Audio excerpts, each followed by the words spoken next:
Vítajte všetci u nás na vodnej nádrži Striebornica.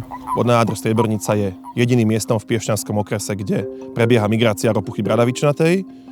No a my ako dobrovoľníci zo Zelenej hliadky Moravany v spolupráci s rezortom Piešťany už 4 roky sa snažíme tým ropuchám pomôcť, lebo ako ste videli, je tu veľmi rušná cesta, chodí tu pomerne veľa aut a tá ropucha pri migračnom ťahu, kedy smeruje z lesa do vody, by skončila pod kolesami aut a bolo by riziko, že príde o život. Ropucha je pre nás veľmi, ako pre ekosystém a pre životné prostredie dôležitá, čiže my sa ju snažíme zachrániť a z našich čísiel vyplýva, že vyše 5000 ropuch tu vieme za tie 3 týždne tej migrácie zachrániť.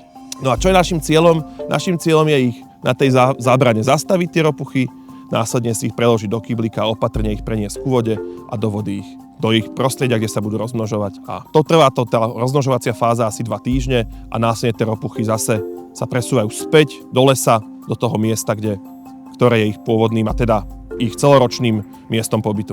Tie ropuchy nevyzerajú nejako veľmi esteticky možno pre nás, niekto sa ich možno bojí a niekto má z nich strach, ale tá ropucha je neškodným tvorom. Ona nijako nás ako človeka neohrozuje, môžete ju pokojne chytiť aj holou rukou, ani vy ropuche neublížite, ani ropucha vám neublíži.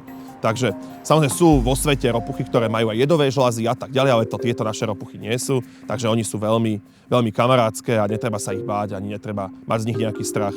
Ich koža je väčšinou suchá, nie je slizká, ako si to predstavujeme.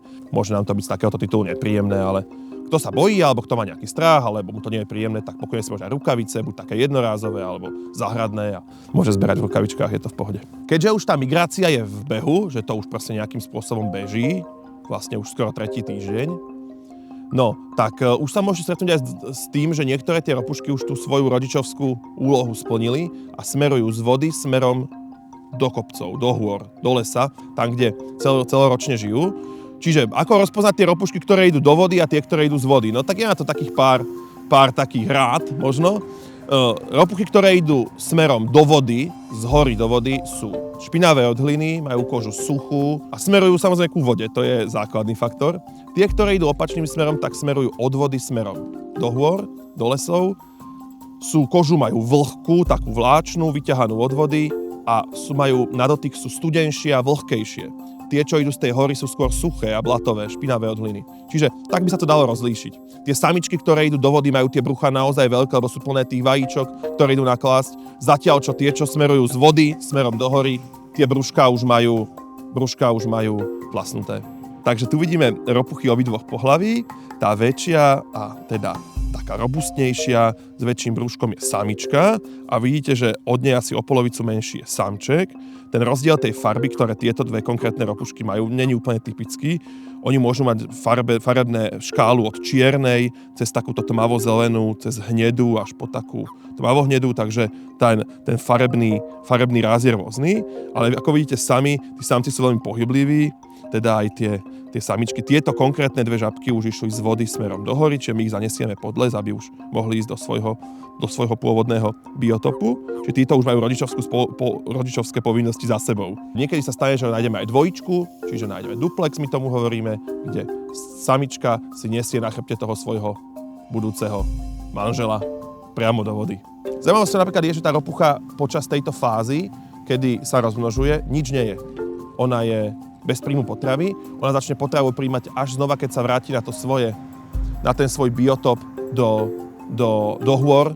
Tam potom začne príjmať potravu, či už sú to drobné článkonožce, hmyz, dážďovky, slimáky, to je jej potravou. Čiže ona príjma potravu tohto typu. Všetko, čo sa nachádza v tom drobnom, v tej hrabanke, v tých listoch, v tej tráve, v tom, čo sa nachádza pod stromami, tak to je jej potravou.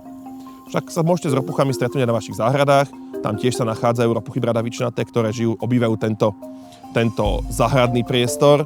Tiež oni nemajú to rozmnožovanie ako tieto naše lesné ropuchy, že každý rok oni väčšinou nachádzajú tie rozmnožovania raz za pár rokov, ale nájdu si aj oni tú vodnú plochu aj v priestoru tých záhrad a parkov, rôzne mláky, hlbšie jamy a tak ďalej. Takže pozývam všetkých, kto ešte chcete si nájsť ropušku, kto chcete prísť nám pomôcť, tak budeme veľmi radi. Každý deň je tu vlastne voľný priestor. Cez víkendy býva zberačov veľa a pomocníkov cez týždeň menej. Odporúčam s deťmi, keď máte malé deti, urobte si výlet dobrodružný večer, zoberte čelové baterky, reflexné vesty, kýbliky a večer ich tých ropuch najviac, takže určite nájdete a budete spokojní.